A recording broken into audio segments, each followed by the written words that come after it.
It's that time again. Time for another episode of Shelve It or Shove It, the completely superficial way to pick books for your TBR based solely on their covers. I am your hostess with the mostest, Daisy X Machina, the drag queen detective who investigates all things speculative in science fiction, fantasy, and horror.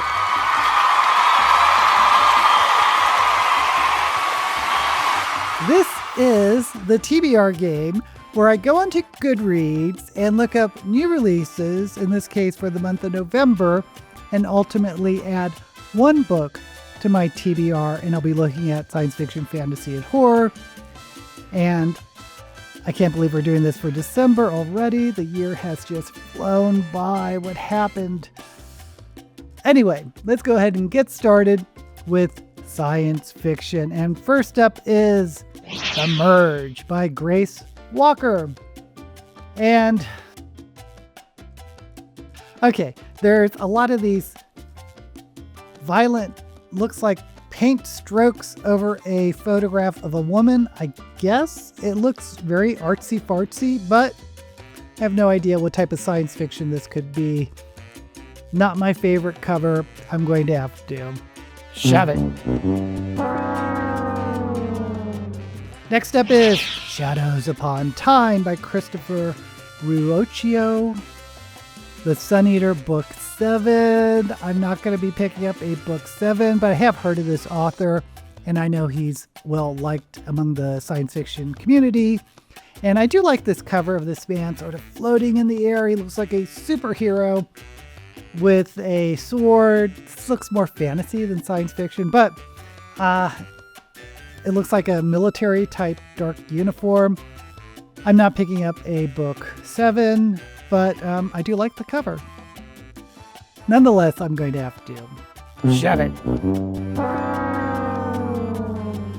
Next up is The Great Work by Sheldon Costa. And there's a recommendation by Joseph Fink, the kind of dark tale that delivers on every promise it makes. I like this illustration a lot. There's this sort of weird albino, maybe salamander type creature.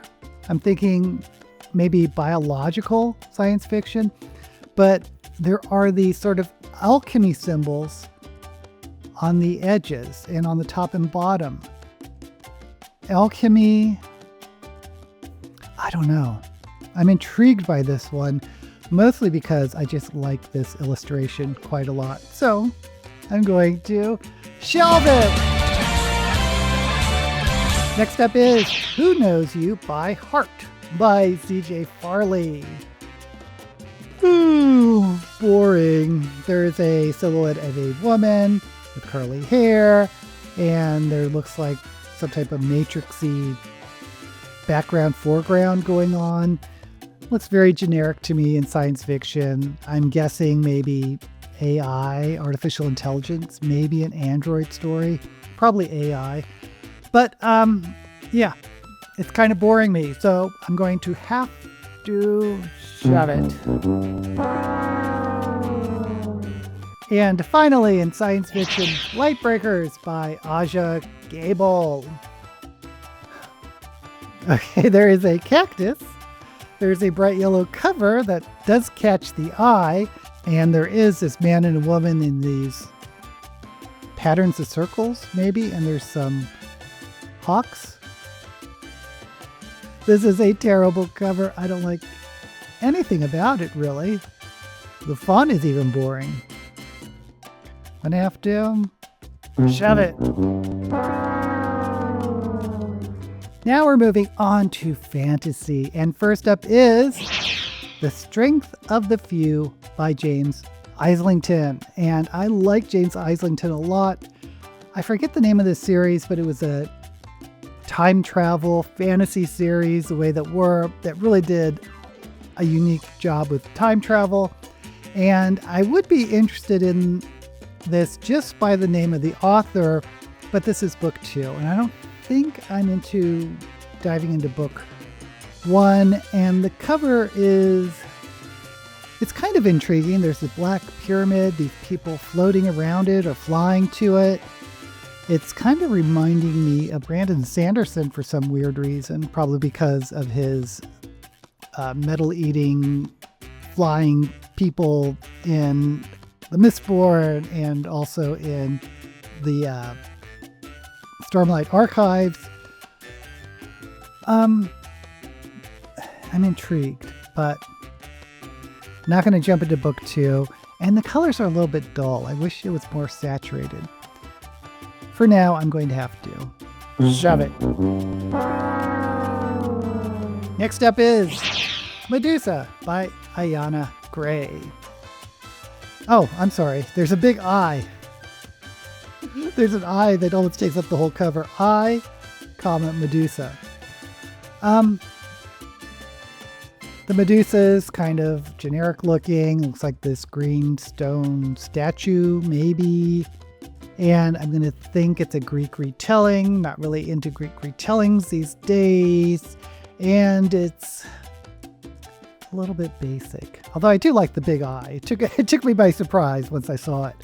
But for now, I'm going to have to shove it. Next up is Fallen City by Adrian Young. I guess it's pretty. There's this gold sun symbol with rays of gold going out it. No idea what this could be about. Not drawing me in, really. So, just by this cover, I'm going to have to shove it. Next up, Brigands and Bread Knives by Travis Baldree. And I have read Legends and Lattes. Love that story. I'm kind of curious if this is a standalone or if he's doing a series of these, because I did not read the second one. It says Bookshops and Bone Dust. Brigands and Bread Knives.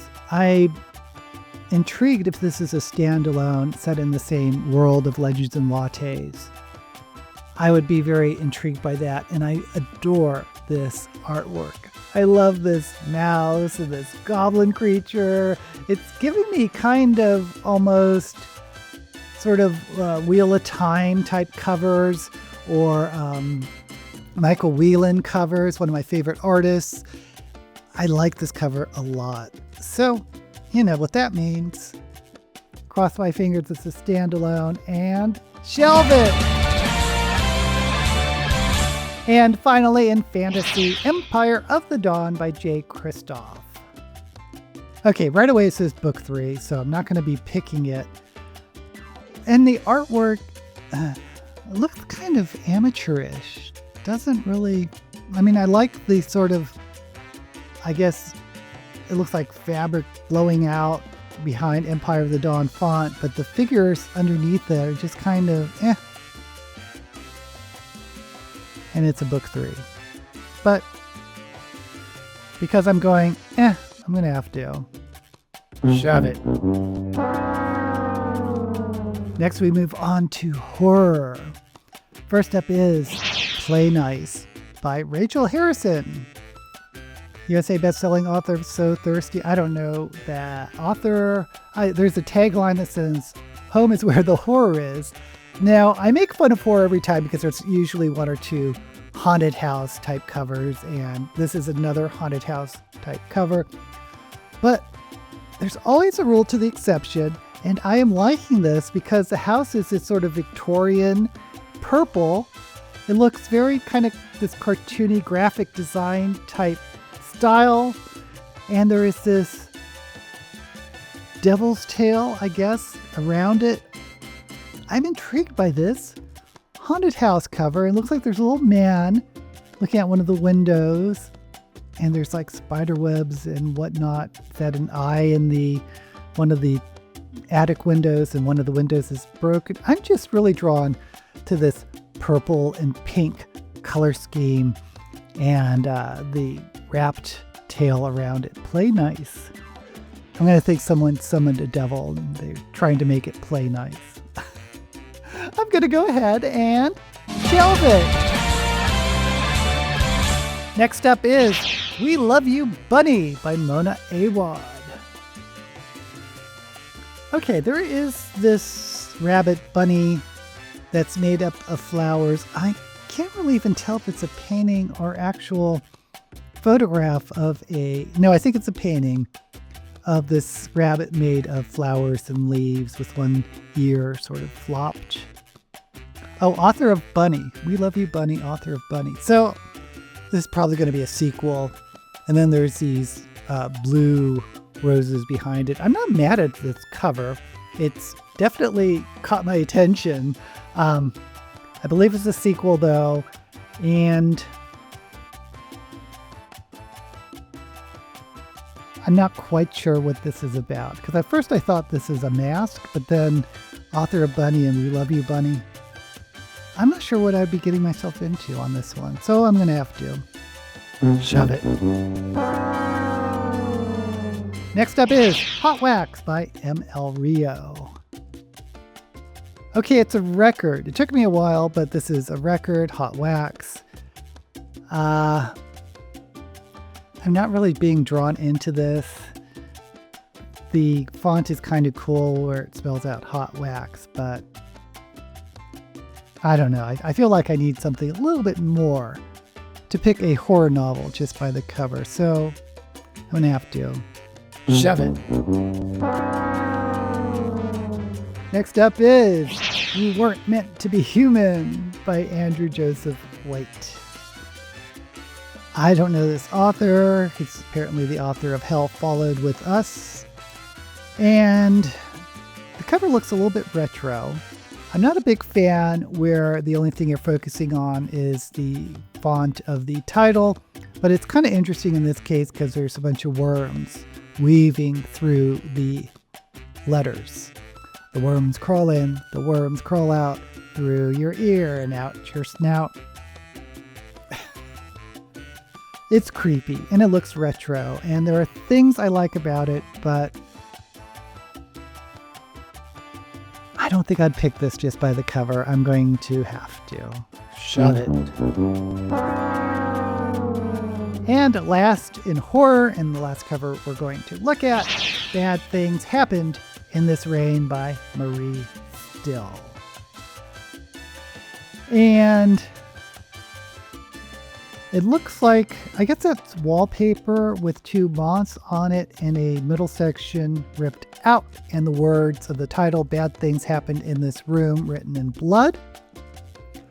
So a room covered up behind this wallpaper. Another interesting thing about this wallpaper is that the wallpaper has images of the same moth that is also outside of the wallpaper, or on top of the wallpaper, I think. And this ripped out piece looks kind of burnt, maybe. So, what could it? I think this might be a locked room type horror, which is a little claustrophobic for me if everything happens in one room. Bad things happened in this room. Maybe this is some type of haunted house situation where they uncover a room where bad things happened. I don't know. I like this cover in that it's telling a story. Is it the story I want to read right now? I don't think so. I think I'm going to have to shove it. Okay, it looks like we'll pick 3 books. Interestingly enough, one in each category. 1 science fiction, 1 fantasy, and 1 horror. In science fiction, it is The Great Work by Sheldon Costa. In fantasy, we have Brigands and Bread Knives by Travis Baldree. And in horror, Very Nice by Rachel Harrison. And all the covers jump out at me. I'm really curious about The Great Work. I think it's some type of alchemy thing. Although in science fiction, I relate alchemy more to fantasy. And maybe they're creating this weird albino creature. Brigands and Bread Knives just looks fun, and that cover is just adorable. Play nice. I love the color scheme. It's been a while since I've read a haunted house book. All of these are so interesting. You know what? I'm going to pick Play Nice by Rachel Harrison. That purple and pink house on the white sort of speckly background and that devil's tail. And I think they're summoning something that they want to play nice with, or they want it to play nice and not be a human eating monster. That's my guess. I just think that's so adorable. But who knows? Who knows what I'm going to get myself into? Let's go ahead and read the blurb. A woman must confront the demons of her past when she attempts to fix up her childhood home in this devilishly clever take on the haunted house. Cleo Louise Barnes leads a picture-perfect life as a stylist and influencer, but beneath the glossy veneer, she harbors a not-so-glamorous secret. She grew up in a haunted house. Well, not haunted, possessed. After Cleo's parents' messy divorce, her mother Alex moved Cleo and her sisters into a house occupied by a demon. Or so Alex claimed. That's not what Cleo's sisters remember or what the courts determined when they stripped Alex of custody after she went off the deep end. But Alex was insistent. She even wrote a book about her experience in the house. After Alex's sudden death, the supposedly possessed house passes to Cleo and her sisters, where her sisters see childhood trauma. Cleo sees an opportunity for house flipping content. Only, as the home makeover process begins, Cleo discovers there might be some truth to her mother's claims.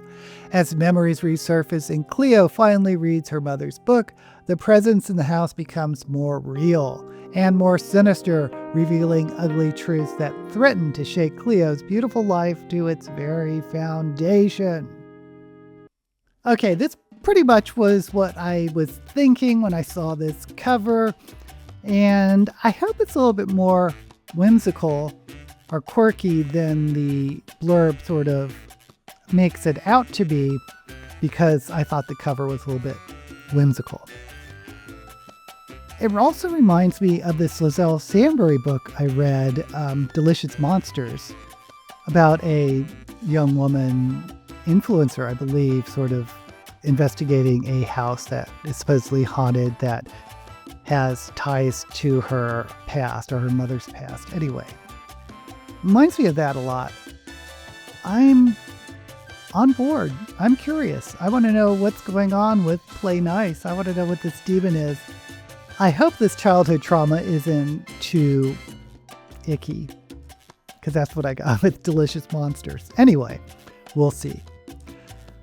But what about you? What book or books would you have picked based solely on their covers? Let me know down in the comments. And while you're there, don't forget to like this video and subscribe to my channel.